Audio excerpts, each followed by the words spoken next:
para que possamos lutar contra as nossas más tendências no nosso dia a dia, fortalecidos pela espiritualidade, com a certeza de que o nosso pensamento ligado a Jesus, nós teremos forças para superar com coragem e com fé todas as provas que tivermos que enfrentar. Que Jesus, nosso divino amigo, nos ampare e nos ilumine em todos os momentos. O nosso palestrante dessa noite, o nosso amigo, trabalhador desta casa, Óscar Pepe Carrara, faz palestras por tudo quanto é lugar, internacionalmente também, né?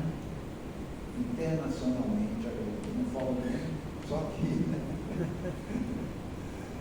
E é um escritor, já 22 livros publicados, estou sabendo que ele está com 2 no forno, que logo serão editados, e irá nos falar hoje sobre mecanismo da evolução. Então, que possamos manter a nossa mente aberta para captarmos os detalhes que estão nas entrelinhas dessa palestra do Óscar e entendermos a nossa caminhada nesse mundo. Meu amigo, que Jesus te ilumine.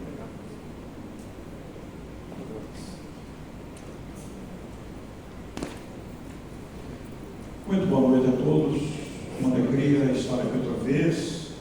Usar a palavra é sempre de grave responsabilidade, mas também de grandes alegrias, verdadeira honra, considerando a grandeza do Espiritismo, o alcance da presença de Jesus na Terra. Nossa saudação, pois, a todos vocês. Esperamos que a noite seja muito agradável. O tema parece denso, o tema parece difícil, o tema parece chato, cansativo, mas nós vamos, de alguma forma, tentar transformá-lo numa abordagem atraente. Mecanismos da evolução. A palavra mecanismo, ela lembra uma engrenagem.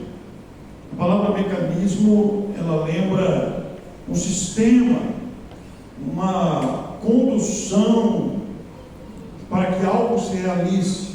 Um mecanismo. Se nós pegarmos uma máquina que funciona, seja um liquidificador, seja um veículo, um avião, um foguete, um mecanismo para fazer funcionar, né? Para ele funcionar, tem que se acionar ou se juntar determinadas engrenagens para que ele funcione. Essa ideia vale para qualquer coisa, inclusive o funcionamento do nosso próprio corpo. Então, a palavra mecanismo não é difícil de entender, todo mundo sabe de antemão o alcance dessa palavra. Agora, a evolução, ela está inserida nas leis de Deus. Existe, tudo evolui, nada fica estático, nada fica parado, tudo evolui continuamente, inclusive nós. Basta dizer que nós, no estágio que estamos, do calendário humano, terrestre, no ano de 2024, nós estamos apenas atravessando uma fase da nossa evolução, que não começou aqui, nesta existência, nem tampouco neste planeta, porque as leis de Deus nos indicaram que há muitos planetas habitados, mas nós não temos essa lembrança. O que nós podemos falar é do planeta que nós conhecemos, este aqui que nós cavocamos a terra, esse aqui achamos minhoca, achamos petróleo, esse que nós vasculhamos o universo através dos telescópios, esse que vasculha o corpo humano e conhecemos os vegetais, os animais, os insetos, etc. A ciência humana vai desvendando os mistérios, os chamados mistérios que estão na natureza, e vai descobrindo. As coisas já estão lá, mas a evolução da ciência, ela vai fazendo as descobertas.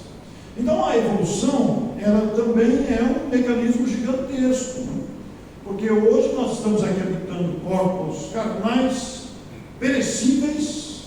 O corpo que usamos, ele tem um tempo de durabilidade, nós estamos na personalidade atual. Maria, Antônio, Orson, Pedro, cada um está num determinado momento da sua existência, da sua evolução. Mas nós somos viajantes de uma caminhada muito longa, que não se iniciou no gênero humano. Nós tivemos a construção da alma nos reinos inferiores da criação, no mineral, no vegetal, no animal. Mas é um erro a gente dizer, por exemplo, que eu fui uma cenoura, que eu fui uma batata, que eu fui um micróbio, que eu fui uma borboleta, que eu fui um pernilongo, ou que eu fui uma girafa, um rinoceronte. Não. A alma transitou por esses reinos até ter condições de alcançar a humanização. Esse processo é um processo longo, é um processo gigantesco, que se dá através de milhares de séculos. Então a gente vem num processo evolutivo até atingir a idade racional, que nós já atingimos. Então nós vamos deixar o anterior ao reino hominal, ao reino racional, para pensarmos no mecanismo da evolução a partir da racionalidade. Porque antes da racionalidade estava se formando uma alma. Quando chega no reino racional, a caminhada ela se dá aí com outro objetivo. Nós temos que desenvolver o intelecto, temos que desenvolver a sensibilidade, a moralidade. São os detalhes da evolução. Então, nós vamos pensar daí para frente, quando o Espírito faz a sua primeira encarnação como ser humano. E as primeiras encarnações não se deram na Terra como ser humano, se deram em outros planetas inferiores, embora nada impeça que o Espírito possa ter a sua primeira encarnação na Terra, quando a Terra era primitiva ainda. Porque a própria Terra, o próprio planeta, passou por esse processo de evolução desta massa, de rocha, desta terra que constitui a nossa morada. E a terra é apenas uma das moradas, conforme Jesus declarou: há muitas moradas na casa de meu Pai. Muito bem. Agora, partindo então da racionalidade, vamos esquecer o antes. Esse é assunto para outra ocasião. Partindo, pois, da racionalidade, quando se dão as primeiras encarnações como seres humanos, em que habitávamos cavernas, em que não tínhamos nenhum conforto, tínhamos que, como prioridade, a sobrevivência, a luta e o enfrentamento de animais selvagens, não tínhamos nenhuma proteção. O homem e a mulher viviam muito pouco, porque se quebrasse uma perna não tinha conserto, se pegasse uma infecção não tinha conserto, era muito rude. Mas o fato do enfrentamento das dificuldades, até de sobrevivência, de alimentação, de habitação, de proteção, que fomos, como seres humanos, gradativamente conquistando e desenvolvendo, fez com que nós desenvolvêssemos mais inteligência, porque nós passamos a observar os fatos, começamos a observar os acontecimentos e fomos desenvolvendo a inteligência, desenvolvendo o intelecto, para então produzir meios que atendessem a nossa proteção, a nossa sobrevivência, ao nosso conforto. É um mecanismo de evolução esse, aquele que estimula a descoberta, a pesquisa, a ciência. Esse é um dos mecanismos. E o que é que Deus faz? Existe lá uma multidão de espíritos primitivos, digamos assim, que estão nas primeiras encarnações humanas, aqueles homens peludos, que não se vestiam, que brigavam entre si, que iam à caça para sobreviver, que dormiam ao relento, não tinha casa, não tinha ferramenta, era na unha mesmo, né? Tinham que inventar ferramentas, todo esse processo. O que Deus faz? Envia para nascer no meio deles outros mais avançados, que já tenha um conhecimento que possa estimular o desenvolvimento da inteligência. E isso acontece continuamente, porque além do desafio da sobrevivência, além dos desafios próprios de viver, a própria vida estimula a gente a procurar. Nós somos desafiados a produzir conforto, a produzir proteção, a produzir alimentos para sobreviver, e vamos desenvolvendo capacidades intelectuais. Esse processo é permanente, é contínuo, para fazer o ser humano evoluir do ponto de vista material e intelectual. E no confronto, no contraste, no relacionamento, na convivência uns com os outros, começam a aparecer o desenvolvimento das tendências agressivas, egoístas, malvadas ou generosas. Começam a aparecer os traços da personalidade de cada um de nós.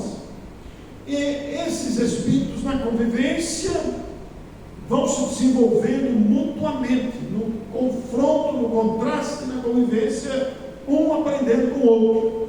Então esse é um gigantesco mecanismo de evolução que faz o progresso. E hoje, em século XXI, estamos aqui desfrutando de um enorme conforto material. Nós temos hoje uma vida muito diferente de 50 anos atrás, de 30 anos atrás. Não é preciso voltar muito. As nossas gerações aqui presentes vão se lembrar de mudanças significativas que ocorreram na vida social, familiar e individual, fruto do progresso. Porque a lei do progresso é uma das leis de Deus. Deus criou. Como é que Deus cria? A gente não sabe. A gente não sabe, não tem acesso ainda. Falta alguns subsídios para entender isso. Numa linguagem figurada, nós poderíamos dizer que Deus fez assim, soprou e fez a vida. Mas Deus não sopra, porque Deus não tem boca, Deus não tem pulmão, Deus não tem a forma humana. A forma humana é uma necessidade nossa ainda para a reprodução de seres carnais que estão nesse processo gigantesco de evolução. Várias teorias ao longo do tempo trouxeram subsídios, informações, pesquisas para explicar a evolução, para tentar mapear esse caminho que vamos vivendo e desenvolvendo a inteligência. Mas a doutrina espírita, ela abre um leque tremendo ao nos informar que nós somos de essência divina. Isso quer dizer que nós viemos de Deus, é claro, somos seus filhos, somos suas criaturas, mas Deus, na sua inteligência, grandeza, bondade, estabeleceu um mecanismo em que nós mesmos é que temos que conquistar a nossa evolução. Nós temos que construir o nosso aprimoramento intelecto moral, todos nós. Por isso a gente patina um pouco, demora para engrenar, porque nós temos uma tendência preguiçosa, nós temos uma tendência acomodatícia, nós preferimos não ter desafios. E às vezes, quando tem desafios, a gente reclama, fica bravo, revoltado, agressivo. Mas o processo de evolução é justamente aprimorar a criatura para ela ter méritos das grandezas e belezas que a aguardam, que nos aguardam, porque todos nós chegaremos à condição de desfrutar da grandeza de Deus, da obra de Deus grandiosa. Só que não é um desfrute ocioso. Agora eu sou o Espírito perfeito, não preciso mais reencarnar, não preciso mais nascer em planetas. Mas aí que o trabalho aumenta. Quanto mais o Espírito evolui, mais ele trabalha. Mas trabalha com prazer, porque ele passa a amar. E o desenvolvimento do amor vem exatamente pelo progresso moral, pelo desenvolvimento da sensibilidade. Então, os espíritos que vão galgando degraus maiores de evolução, eles vão se dedicando cada vez mais para colaborar na obra de Deus. O progresso é fruto desse desenvolvimento. Vejam que a grande sensação do momento é a internet. Faz algumas décadas que nós estamos nos valendo desse processo fantástico que é a internet, que nos conecta simultaneamente com todo o planeta em tempo real. Nós temos as notícias, temos as videoconferências, temos o contato imediato com pessoas, podemos acessar documentos, ilustrações, filmes, nem preciso dizer, todo mundo está desfrutando disso. E isso existe porque é fruto do trabalho de muita gente. É um trabalho que vem vindo ao longo das décadas. E o responsável pelo www, eu sempre esqueço o nome, e eu não consegui decorar esse nome ainda, é o pai da internet, é considerado o pai da internet. Ele criou o www. Esse americano dispensou receber benefícios pela criação da internet, porque é desejo dele que em todo o planeta cada criatura se beneficie da virtualidade, da instantaneidade que a internet propicia. Vejam, já é um espírito com outra visão, já é um espírito que se preparou, se prepara, destaca a sua habilidade, a sua inteligência a benefício da humanidade. E há muitas criaturas assim, médicos, engenheiros e profissionais de todas as áreas, e mesmo não profissionais, voluntários de diferentes áreas de trabalho, que se dedicam pelo bem da humanidade. Se pensarmos no papel de uma mãe, que não é remunerada por ser mãe, o papel de uma mãe é um papel gigantesco nesse processo, porque na mãe reside grande parte da formação, para não dizer a principal, a formação da criança que nasce, renasce no lar. Então, Deus, e a sua sabedoria, se vale de vários recursos para estimular a evolução, e providencia que estejam conosco todo o tempo variadas inteligências nos diferentes ramos do conhecimento, em todos os lugares, ainda que sejam um aqui, outro lá, 3 lá, 2 lá. São criaturas preparadas intelectualmente, moralmente, que vão disseminando esses instrumentos para que nos sensibilizemos. Mas no meio disso tudo, existem irmãos nossos equivocados, existem irmãos que ainda não perceberam isso e se valem das oportunidades e dos recursos para explorar o próximo, para maltratar o próximo, para torturar o próximo e para lançar todo tipo de confusão no meio da sociedade. E é interessante a gente observar que mesmo esses que provocam confusões, que fazem guerras, que provocam sofrimento, que manipulam os bastidores, que fazem todo tipo de tortura que se estende, eles não deixam de ser também mecanismos de evolução, porque a gente aprende vendo aquilo que a gente não deve fazer. E hoje nós já estamos em condição de perceber que certas práticas são imorais, certas práticas não combinam com a evolução do ser. O André, que aqui está, comentou conosco, que eu penso que muitos de nós já fomos vítimas disso, que recebemos no celular um número novo, desconhecido. Eu mesmo passei por isso e quase caí, foi por pouco. Oi pai, tudo bem? Com o mesmo DDD, meu filho que mora em São José dos Campos, com o mesmo DDD 12. Oi pai, tudo bem? Tudo bem, filho, como está aí? Olha, usa esse telefone aqui que o meu celular caiu, tive que comprar um número novo. Quem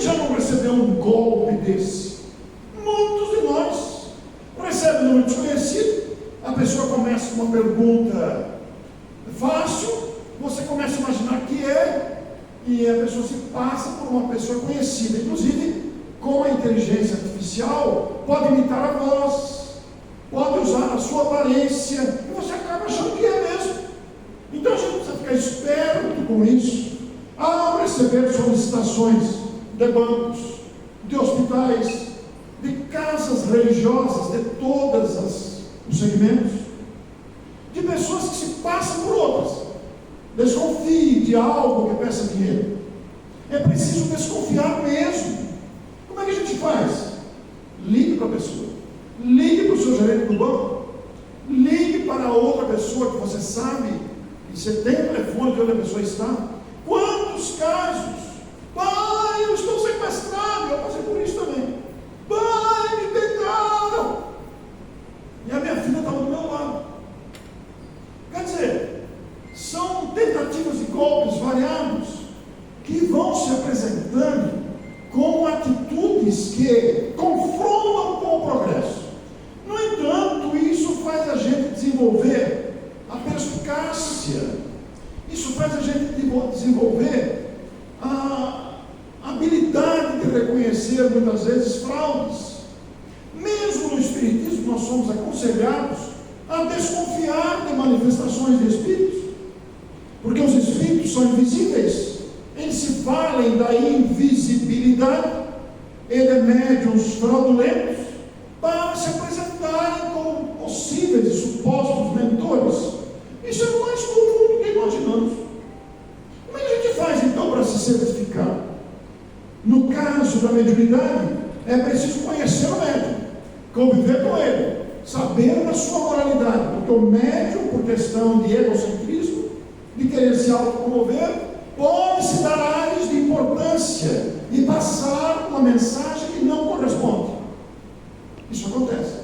No mundo material, isso acontece com muita frequência, de pessoas que tentam se passar por outra. Então, às vezes imita a voz, a foto que é mudada, a clonagem. Tudo isso a gente tem que conferir. Como é que a gente faz? Ligue para a pessoa. Se não conseguir, aguarde, não vai atendendo no primeiro. No meu caso, que eu recebi lá, pai, me empresta dinheiro aí, eu vou receber tal dia, não deu certo aqui, quase que eu caí. A Neuza me alertou o link para ele, eu liguei, falei, olha, mas que pai, isso é golpe. Isso é muito natural acontecer. Natural porque são irmãos nossos, equivocados. Não perceberam o grandioso aspecto da moralidade e do progresso. Então é preciso ficar esperto, é preciso estar atento, porque normalmente idosos, pessoas que não estão habituadas com a virtualidade, podem cair nesses processos. Então a gente precisa ficar muito esperto com isso, para não ser enganado, assim como não ser enganado por médicos, por espíritos, é a mesma coisa, é a mesma coisa. Então a gente tem que estabelecer um padrão. Este padrão de confiança, este padrão de credibilidade, este padrão de aprimoramento intelecto e moral é uma conquista que precisamos fazer. Este é o mecanismo de evolução, porque no meio de uma baderna, no meio de uma situação contraditória, nós também nos desenvolvemos intelecto moralmente, aprendemos a discernir. Porque nós aprendemos com o Espiritismo, no capítulo da obsessão, que é a influência dos espíritos negativamente sobre os homens, que existe o período da fascinação. Na fascinação, o sujeito perde o discernimento, perde o bom senso, e nós devemos lutar para ter discernimento, ter bom senso. E para ter bom senso e discernimento, nós precisamos sempre analisar as questões, ponderar tudo, sempre ponderar. É isso que vai fazer um homem capaz de sobrepor-se às adversidades, porque a vida proporciona esses meios de evolução. É interessante que, se pegarmos a nossa vida, essa é a vida que nós vivemos desde a infância, e cada um vai se recordar da sua infância. De repente nós nos demos conta que éramos uma pessoa, começamos a conviver com os pais, No começo não tínhamos lembrança, não tínhamos consciência, mas sabíamos que tinha alguém que nos protegia, que nos dava banho, que nos dava comida na boca. Depois fomos crescendo, fomos para a escola, tivemos os nossos professores. Dos professores, nós evoluímos e chegamos à fase de empregabilidade, nos tornamos funcionários, empregados, tivemos o nosso próprio dinheiro, nos interessamos por alguém, nos casamos, tivemos os filhos. E esse desafio de viver, a gente nota que houve um progresso. Nós progredimos na vida, que ninguém se sinta fracassado. Se as coisas não deram certo nesse ou naquele aspecto, não significa que somos fracassados. Em absoluto, são experiências de cada um. Neste efervescer das experiências positivas e negativas, estamos aprendendo. E é interessante porque estamos todos cercados de proteção. É que a gente às vezes atrapalha a proteção com a nossa teimosia, com a nossa invigilância, com a nossa distração. Todos nós temos um anjo da guarda, um espírito amigo que nos acompanha, que nos ajuda, que nos dá sugestões, que nos dá dicas, que nos sugere. Nem sempre a gente consegue perceber isso. Às vezes a conexão de Wi-Fi não está boa e a gente não consegue conectar com o espírito amigo. Mas experimentemos pensar no espírito amigo. Alguém perguntaria, mas eu nem sei quem é. Não precisa saber. Não precisa saber. Ele sabe. Basta que nós voltemos o pensamento para alguém que está responsável por nós. Porque existe alguém responsável por nós. É um espírito amigo. Eu tive muitas referências de um espírito que me acompanha em vários lugares, de pessoas que me falaram a mesma coisa, descreveram a imagem. Eu não sei o nome até hoje, não faço ideia, eu não estou interessado em saber, isso é secundário. É um espírito com aparência parecida com aquele ator Sidney Poitier, americano, que fez o filme sobre os professores.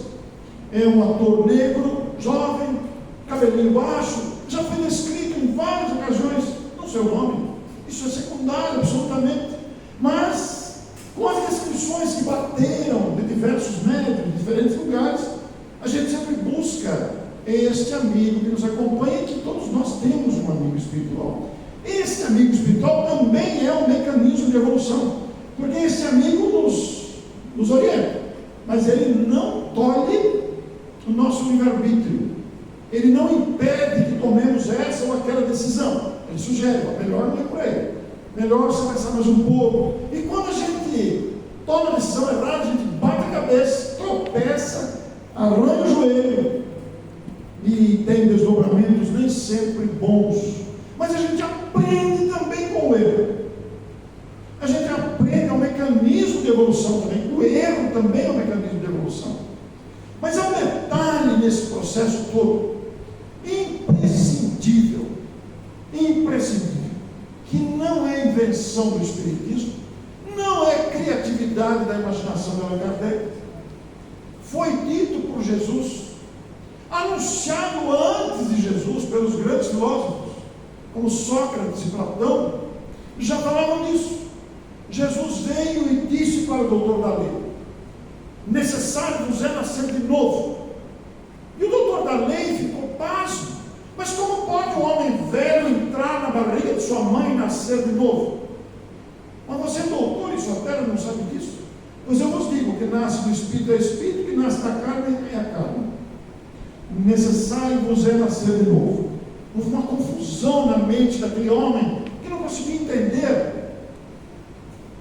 Mais adiante, com o advento do Espiritismo, nós fomos entender completamente o que é a reencarnação.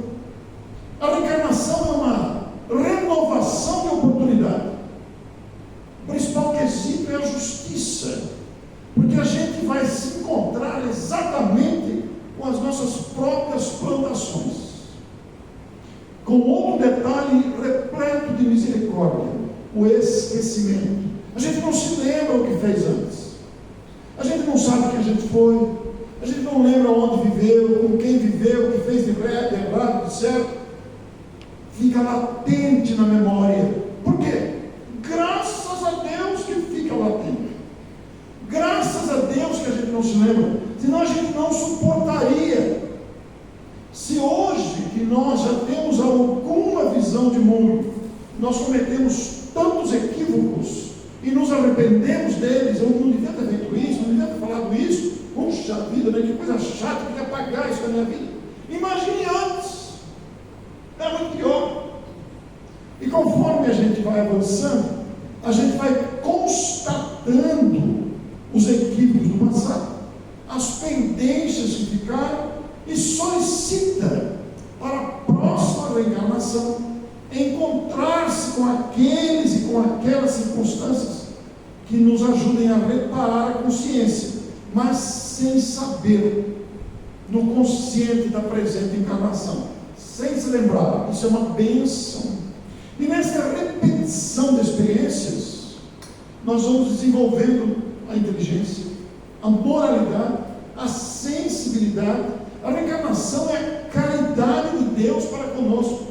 Então a gente chega lá em frangalhos, a gente chega lá arrependido, amargurado, com lembranças amargas, com pessimismo, com medo, chateado, cheio de remorso. O que Deus faz?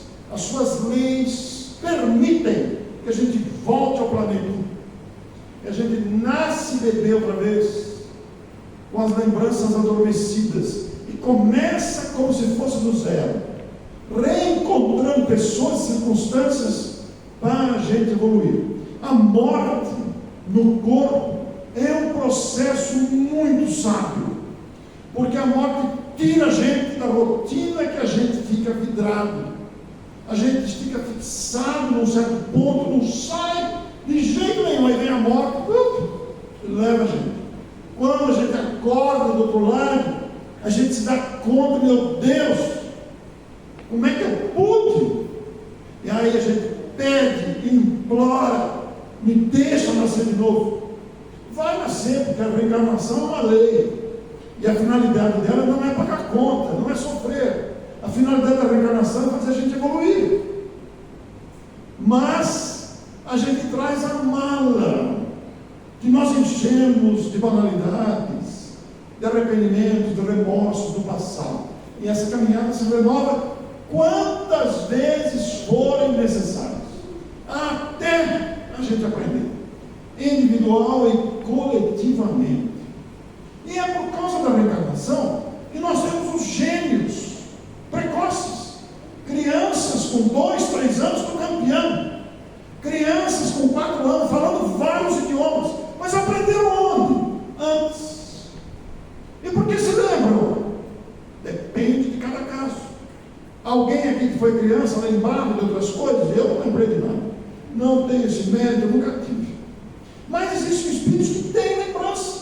O Castelo acabou de falar para mim, que está lendo um livro aqui, Diálogos com Jesus, da Ivone do Amaral Pereira. A dona Ivone se lembrava das vidas passadas dela.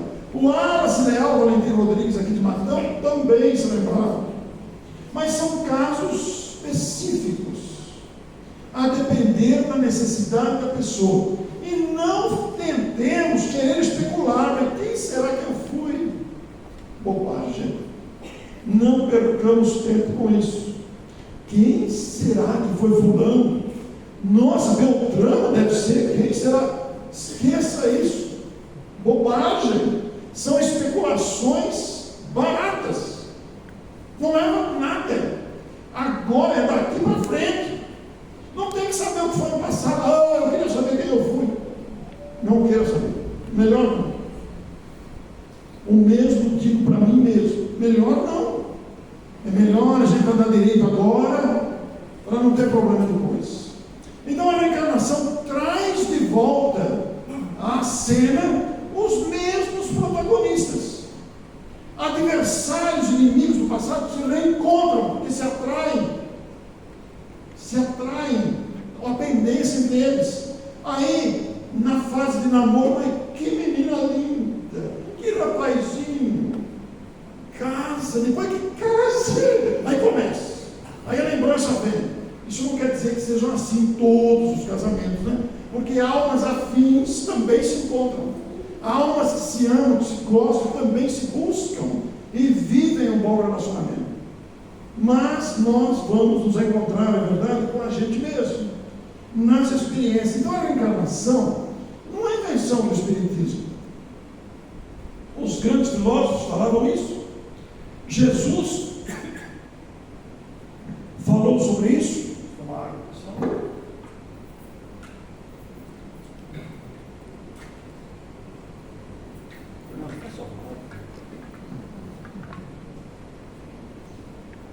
Então, as informações sobre a reencarnação são muito variadas. Está vendo? Tem um anjo da guarda aqui do lado. Além de filmar a palestra, ainda abre a água para a palestra. Obrigado.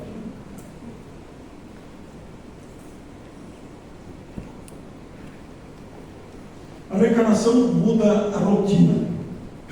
O nosso... Como é que chama o seu colega da Caixa aqui? Falou isso? Estou esquecendo o nome dele. Temos um amigo aqui, Matão, que ele fez uma definição perfeita sobre a reencarnação. Ele falou: a reencarnação muda a rotina da gente. E é uma verdade. E muda a rotina para quê? Para a gente adquirir outros conhecimentos. Então nós estamos em determinada cidade, em determinado tempo, em determinada família, vem a morte, leva a gente. A gente chega lá e faz uma avaliação junto com um amigo espiritual, um mentor, e sente que precisamos executar uma nova tarefa. A gente nasce num outro país, numa outra época, numa outra família, numa outra situação, alterou toda a rotina. Por quê? Para a gente aprender. Porque a gente tem uma tendência de se acomodar à rotina. A gente se acomoda. Isso não é bom para o espírito. O espírito tem muito a realizar. Então, as memórias se referem às experiências. Ficam em estado latente, mas não se perdem. Tudo que nós desenvolvermos ficará conosco. Por isso que nós encontramos pessoas que desde a infância demonstram uma índole carinhosa, ou crianças agressivas, respondonas, crianças que desde cedo já mostram a que vieram. Por quê? É a lembrança, ainda que inconsciente, do passado. Aí entra o papel da família. Veja a importância da evangelização infantil, do evangelho do lar, de toda esta assistência que os Espíritos distribuem para que estejamos caminhando nessa direção. Alguém tem uma dúvida muito crucial sobre a reencarnação? Porque eu já ouvi pessoas me dizerem: eu não consigo entender a reencarnação. Muitas pessoas já me disseram isso. Tem alguém aqui que guarda alguma dúvida bem crucial sobre a reencarnação e gostaria de perguntar? Não? Muito bem. O Livro dos Espíritos tem lá a questão 222. Considerações sobre a pluralidade das existências. Capítulo valioso do Livro dos Espíritos, questão valiosíssima, que vai elencar todas essas questões. E também, eu não vou lembrar a pergunta, mas tem um subtítulo lá: Escolha das Provas, onde os Espíritos adentram esse caminho sobre a escolha, porque nós estamos aqui mediante um planejamento de reencarnação. Nós estamos aqui à toa. Nós pedimos viver determinadas situações. Isso não significa que seja uma coisa estática. Não, é dinâmica. Porque nós alteramos o planejamento a todo instante. Isso está previsto. Porque é nesse caldeirão de experiências que a gente evolui. É muito interessante porque a gente pode nascer homem ou nascer mulher. O espírito não tem sexo. Nós podemos nascer numa experiência feminina ou nascer numa experiência masculina. Por quê? Porque vamos aprender as experiências de cada sexo. Vamos nascer em várias nacionalidades, em várias raças, em várias famílias, em vários planetas. E vamos partir para diferentes profissões. Vamos nos interessar por diferentes religiões. Tudo para que a gente desenvolva o intelecto e a moralidade. Daí essa diferença que nos caracteriza no planeta. Existe gente consciente, Existe gente muito boa, gente responsável, gente honesta. Como existe gente desonesta, agressiva, gente que não está nem aí com nada, gente manipuladora. Por quê? São estágios. E os mecanismos da evolução são exatamente, existem para nos fazer esse aprendizado. Mas o que é mais interessante é que nunca estamos sozinhos. Nunca estamos sozinhos. Somos amavelmente acompanhados de amigos nossos que não reencarnaram conosco e nos acompanham. A gente não os vê, não se lembra, está esquecido, mas quando abrirmos os olhos no mundo espiritual, vão aparecer ali, a gente gradativamente vai recobrando a consciência, até que cai a ficha, mas era você? Sim, era eu mesmo. É uma experiência de cada um. Por isso o conhecimento espírita abre um leque de possibilidades. Fiquemos atentos, assim como devemos estar atentos aos golpes de celular, que clonam o celular, se fazem passar por gerentes, falam em nome de instituições, usam o nome de pessoas conhecidas. Fiquemos atentos não só a isso, mas a todas as oportunidades, porque elas desejam ensinar alguma coisa. É o processo de desenvolvimento. E nos esforcemos para sermos coerentes com aquilo que fazemos, com aquilo que cremos, porque toda vez que nós tentamos iludir alguém, toda vez que nós tentamos enganar alguém, nós estamos cavando um precipício de arrependimento e remorso para nós mesmos. E deveremos voltar para reparar isso, individualmente ou coletivamente. Se eu gero uma lesão no Fernando, eu crio uma pendência com o Fernando, eu vou ter que me reparar com o Fernando.